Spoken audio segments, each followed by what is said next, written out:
Mövzumuz fonetika. Fonetika danışıq səslərini öyrənən elm deməkdir.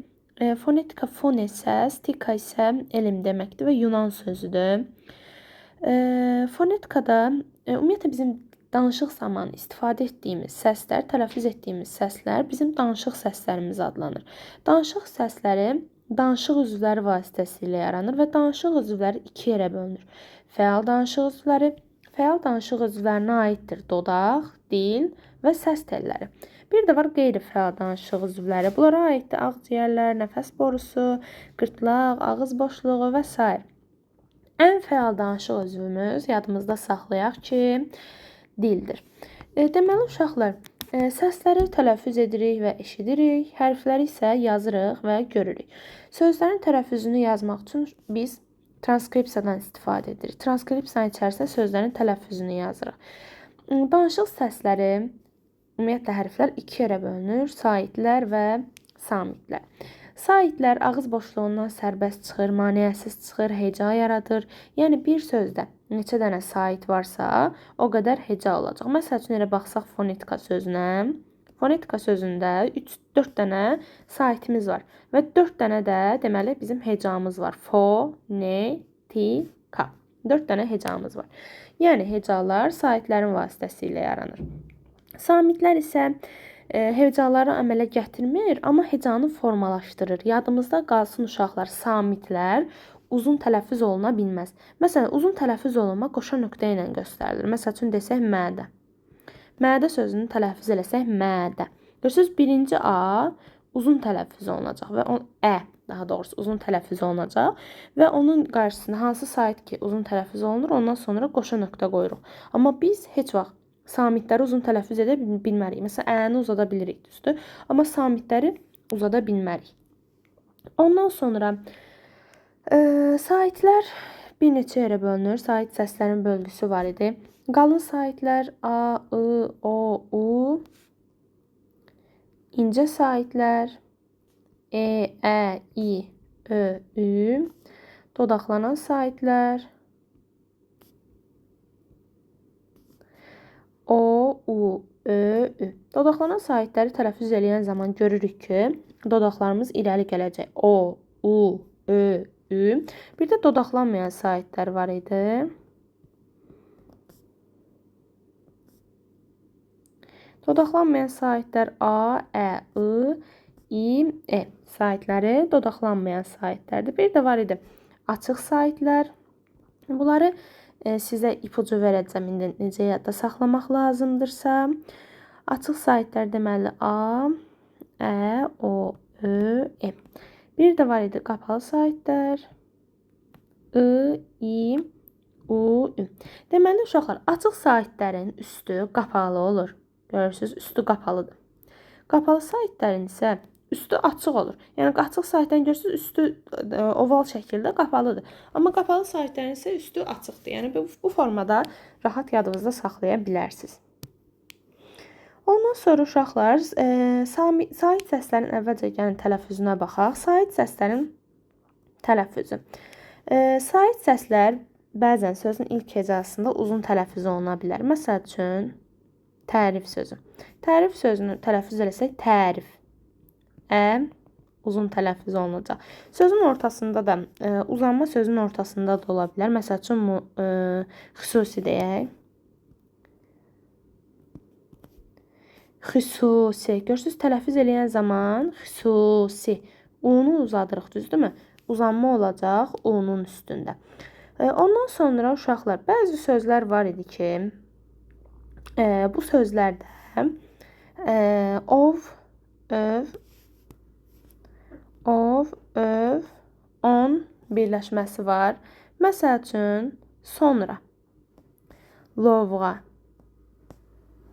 bənövşə, dovşan və s. Bu kimi sözlər. Bunların tələffüz forması elə necə yazılırsa, elə də tələffüz olunacaq. Ov, öv, onda heç bir dəyişiklik olmayacaq. Lovğa, lovğa kimi, bənövşə, bənövşə kimi, sonra, elə sonra kimi də tələffüz olunacaq. Yəni, bunların tələffüzündə heç bir fərqli məqam olmayacaq. Ondan sonra uşaqlar, Qoşa saitli sözlər var idi. Qoşa saitli sözlər iki yerə bölünür. Eyni cinsli qoşa saitli sözlər, bir də müxtəlif cinsli qoşa saitli sözlər. Eyni cinsli qoşa saitli sözlərə nümunə olaraq deyə bilərik. Məsəl üçün, saat. Elə adından da görsəndiyi kimi eyni sait qoşa işlənib, yanaşı işlənib. Müxtəlif cinsli saitlərə isə məsəl üçün nümunə göstərə bilərik. Müəllim. Müəllim sözündə ü ilə ə yanaşı işlənib və müxtəlif saitlərdir. Yəni adından göründüyü kimi eyni cinslidirsə eyni sait, iki dənə sait yanaşı işlənəcək. Müxtəlif cinslidə də müxtəlif saitlər yanaşı işlənəcək. Ondan sonra uşaqlar, müxtəlif cinsli qoşa saitli sözlərin tələffüzü qaydaları var idi ki, gəlin bunlara baxaq. Əgər bu sözlərin tələffüzü müxtəlif cinsli qoşa saitli sözlərdə saitlərdən biri i olarsa, bu zaman bu iki saitin arasına y əlavə olacaq. Məsəl üçün, ailə. Ailə sözünün tələffüzünə saitin biri i'dir. Düzdür? Deməli, tələffüzdə a-la i-nin arasına y girəcək. Ailə. Ondan sonra, məsələn, Səidə. Yenə Səidə sözünün tələffüzündə ə-lə i var deyə ə-lə i-nin arasına y girəcək. Qalan hallarda isə məsələn a, e, a, ə, ü, a, ü, ə və s. Bu digər birləşmələrdə, y olmayan birləşmələrdə isə bunların tələffüzündə heç bir fərq olmayacaq. Məsəl üçün, səadət. Elə səadət kimi də tələffüz olunacaq. Müəllim. Müəllim sözü elə müəllim kimi də tələffüz olunacaq. Yəni tələffüzündə heç bir fərq olmayacaq. Amma eyni cinsli qoşa saitli sözlərin tələffüzündə, məsəl üçün, saat. Bunların tələffüzü zamanı saitin biri düşəcək, yerdə qalan uzun tələffüz olunacaq. Saat. Sonra, məsəl üçün, inşaat.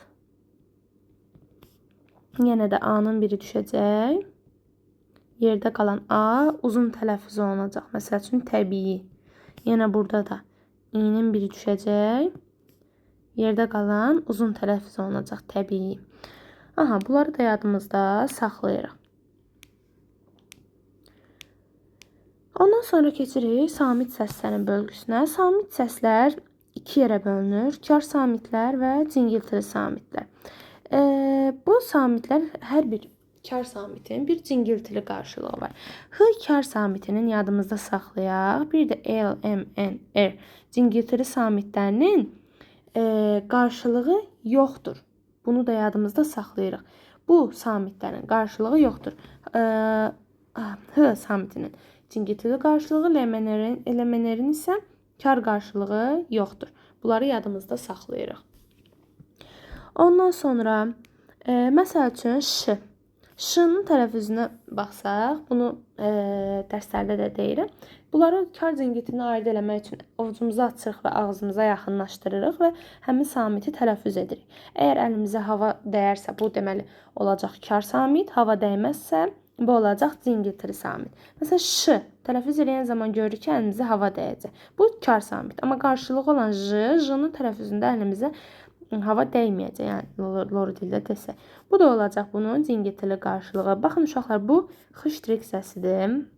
Bu k səsidir. Baxın, bir var kitab. Buradakı k səsidir. K səs olaraq k yazılır. Bir də var bank. Bu isə k səsidir və k formasında. Tələffüz zamanı sözlərin tələffüzünü yazanda k formasında yazırıq. K səsi oldu. K səsidir bu. Bir də x səsində isə məsəl üçün çiçək. Çiçək sözünü necə tələffüz edirik? Çiçək. Çiçək. Yəni h ilə y-nın qarşılığı bir səs kimi çıxır. Çiçək. Bu da olacaq bizim x səsimiz. Yəni h ilə y-nın qarşılığı bir səsdir. X səsi h ilə y-nın qarşılığı bir səsdir. Sonra sonu B, D, G, C ilə bitən sözlər var idi ki, bu sözlərdən sonra əgər saitlə başlayan söz və ya şəkilçi gələrsə, BDGC ilə BDGC kimi də qalacaq sözlərin sonundakı. Məsəl üçün, corab. Sonu b ilə bitir, düzdür? Məsəl üçün, buna qoşsaq saitlə başlayan şəkilçi coraba.